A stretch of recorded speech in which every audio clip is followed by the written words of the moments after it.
السلام علیکم ورحمۃ اللہ۔ ویلکم ٹو ایڈی ٹی وی۔ معزز ناظرین، آج میں آپ کے سامنے سیرت النبی صلی اللہ علیہ وآلہ وسلم سے باپ کی عظمت کا ایک اہم واقعہ پیش کروں گا۔ تو اس سے پہلے اگر ابھی تک آپ نے ہمارا چینل سبسکرائب نہیں کیا تو اس کو لائک، سبسکرائب اور بیل آئیکن پہ ضرور کلک کریں تاکہ ہماری آنے والی ساری ویڈیوز آپ تک پہنچتی رہیں۔ معزز ناظرین، ایک شخص رسول اللہ صلی اللہ علیہ وآلہ وسلم کی خدمت میں حاضر ہوا اور اس نے اپنے باپ کی شکایت کی کہ یا رسول اللہ صلی اللہ علیہ وآلہ وسلم، میرا باپ مجھ سے پوچھتا نہیں اور میرا سارا مال خرچ کر دیتا ہے۔ آپ صلی اللہ علیہ وسلم نے ان کے والد محترم کو بلوایا۔ جب ان کے والد کو پتہ چلا کہ میرے بیٹے نے رسول اللہ صلی اللہ علیہ وآلہ وسلم سے میری شکایت کی ہے تو دل میں رنجیدہ ہوئے اور رسول اللہ صلی اللہ علیہ وسلم کی خدمت میں حاضری کے لیے چلے۔ چونکہ عرب کی گٹی میں شاعری تھی تو رستے میں کچھ اشعار ذہن میں کہتے ہوئے پہنچے۔ ادھر بارگاہ رسالت میں پہنچنے سے پہلے حضرت جبرائیل آپ صلی اللہ علیہ وسلم کی خدمت میں حاضر ہوئی اور فرمایا کہ اللہ سبحانہ وتعالی نے فرمایا ہے کہ ان کا معاملہ بعد میں سنیے گا، پہلے وہ اشعار سنیں جو وہ سوچتے ہوئے آ رہے ہیں۔ جب وہ حاضر ہوئے تو آپ صلی اللہ علیہ وسلم نے فرمایا کہ آپ کا مسئلہ بعد میں سنا جائے گا، پہلے وہ اشعار سنائیے جو آپ سوچتے ہوئے آئے ہیں۔ وہ مخلص صحابی تھے۔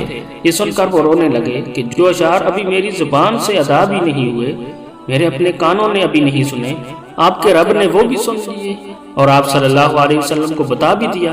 آپ صلی اللہ علیہ وسلم نے فرمایا کہ وہ کیا اشعار تھے، ہمیں سنائیں۔ ان صحابی نے اشعار پڑھنا شروع کیے۔ آپ کو ان کا آسان ترجمہ بتانے کی کوشش کرتے ہیں کیونکہ جو اشعار تھے اور جس اعلیٰ پائے کے تھی اور جو جذبات کی کیفیت تھی ان کی صحیح ترجمانی اردو میں مشکل ہے۔ بہرحال اشعار کچھ اس طرح سے تھے کہ اے میرے بیٹے، جس دن تو پیدا ہوا ہماری محنت کے دن تبھی سے شروع ہو گئے تھے۔ تو روتا تھا، ہم سو نہیں سکتے تھے۔ تو نہیں کھاتا تھا تو ہم کھا نہیں سکتے تھے۔ تو بیمار ہو جاتا تو تجھے لیے کبھی کسی طبیب کے پاس علاج معالجے کے لیے مارے پھرتے تھے کہ کہیں تجھے کچھ ہو نہ جائے، کہیں مر نہ جائے۔ حالانکہ موت الگ چیز ہے اور بیماری الگ چیز ہے۔ پھر تجھے گرمی سے بچانے کے لیے میں دن رات کام کرتا رہا کہ میرے بیٹے کو ٹھنڈی چھاؤں مل جائے۔ ٹھنڈ سے بچانے کے لیے میں نے پتھر توڑے، تغاریاں اٹھائیں کہ میرے بچے کو گرمی مل جائے۔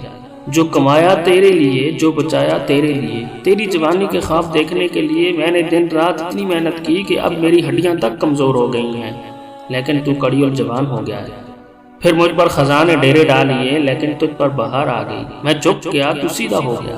اب میری خواہش اور امید پوری ہوئی کہ اب تو ہرا بھرا ہو گیا ہے۔ چل اب زندگی کی آخری سانسیں تیری چھاؤں میں بیٹھ کر گزاروں گا۔ مگر یہ کیا کہ جوانی آتے ہی تیرے تیور بدل گئے، تیری آنکھیں ماتھے پر چڑھ گئیں۔ تو ایسے بات کرتا ہے جیسے میرا سینہ پھاڑ کر رکھ دیتا ہوں۔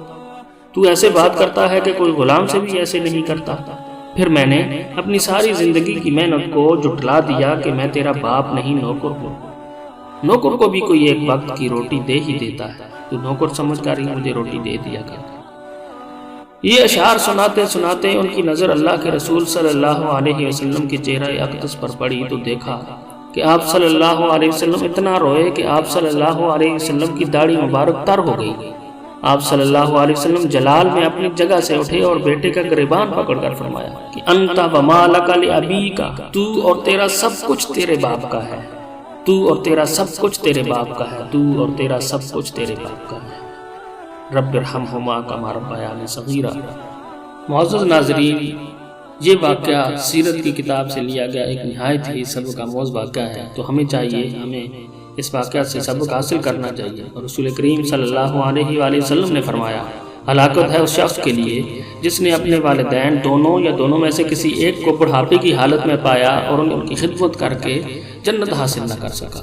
تو ہماری دعا ہے کہ اللہ تعالیٰ والدین کی خدمت کر کے جنت حاصل کرنے کی توفیق